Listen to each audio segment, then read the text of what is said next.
Okay, sa pagbaba po nito, patulong po tayo kung medyo mabigat tulad nito 1.5, medyo mabigat siya. Pag nababa na natin, kung tandaan natin lagi kung ano yung pinagtatanggal natin at saka hindi rin advisable na ganito ang pagkalinis. Ito kasi is bago pa, kaya ang ginawa ko is tinanggal ko kasi safety pa siyang pagtatanggalin.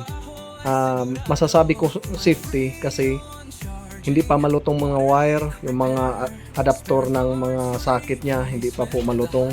So unlike pagka nagkaedad na yung aircon natin, let's say 5 years, so minsan pagtanggal pa lang natin doon sa mga socket na nababali na pupudpud na, ang wire is malutong na, tutuklap na yung mga balat ng wire. So hindi po laging ganito, pero ito dahil bago pa, ayan, ginaganyan ko, baklas talaga lahat.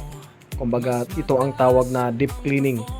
Mag-provide kayo ng video para pag sakaling may hindi kayo nasundan sa pag-assemble ulit is madali nyong masundan pagbalik.